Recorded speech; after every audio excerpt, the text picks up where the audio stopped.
before you move forward, and The pajamas. I want to discuss that part, but in terms of the personality of riding, you've said that you enjoyed it, it felt peppy, the suspension is good, but the word you used for it was nice. Yeah, it's not an exciting bike. No, not exciting, but is it like there are 125s that are fun, right? No, And so- like you said, the 135 LS was like No, something so you remember. That is the thing. It is very much a commuter which is being spruced up a little bit rather than anything else. It's Okay. not trying to be a very, very exciting.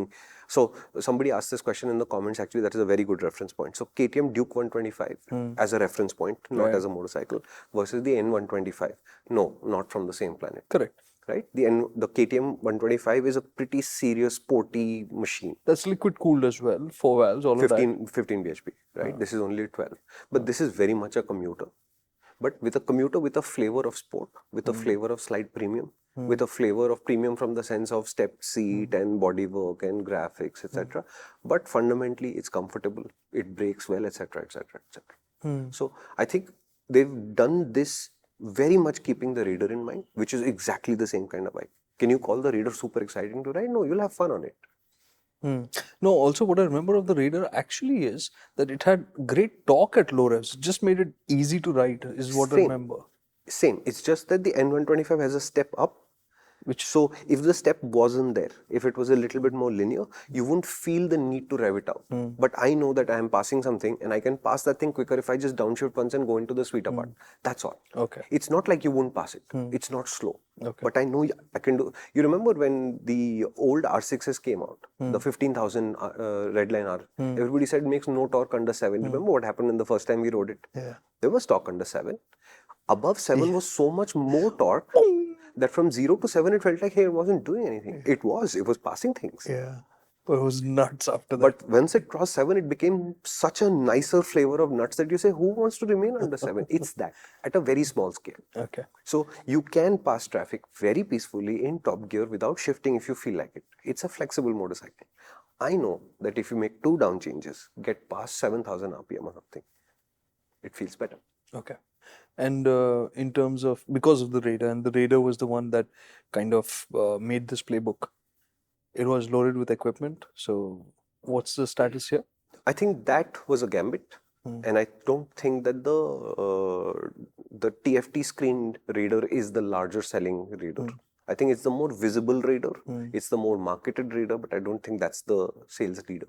And in the same way, you've got a Bluetooth model and a non-Bluetooth model. Okay. The Bluetooth model has the slightly wider tires. The non-Bluetooth model has the slightly narrower tires. They have different size tires. Yeah. Front and rear? It's clear cost cutting. No, I think rear only, not front. Okay. Rear. And similarly, the Bluetooth model has start-stop and integrated starter generator, whereas the base model has a normal starting, normal start. Okay. And disc brake is, front disc brake is standard? Is standard on both. Okay. That's not a difference. So that is the thing. It is built to a cost. It will first go to markets where they know that this will work, which is markets like Uttar Pradesh, for example, are their primary and initial markets. It will come to the rest of the country like that. And they're saying themselves only. There are markets that favor the NS125. There's no reason why the N125 will change those preferences. There are places where bikes like the N125 work, which they're not able to address until now, which is where they think these things will be successful. And Bajaj is very, very adamant on this idea. I'm really sorry. This is which 125? N125. This is the N. And they do have an NS? Yeah, of course. Okay. You're lucky they don't have a P125. So they don't have a P. Or a F125. In between when you were talking, What I'd like to see is an AS125. That's long pending, huh? In between, I honestly, like, for 30 seconds or so, I was just in my head, I was just scrambling, like, which one was this? When we spoke about the frames, like, did I misquote about New the 125, okay? New 120. No. N125. New 125 is what we are discussing today. You said NS? NS is the other one. NS pre-exists. Sorry. Okay. Okay. Moving on. Okay.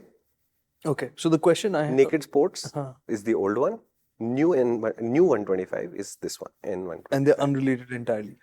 As far as I can tell, yes, because they're saying everything on this bike is done from zero. We have not borrowed anything from existing platforms. It seems to be a lot of work, but that's what they're saying. And are the prices very different between the two?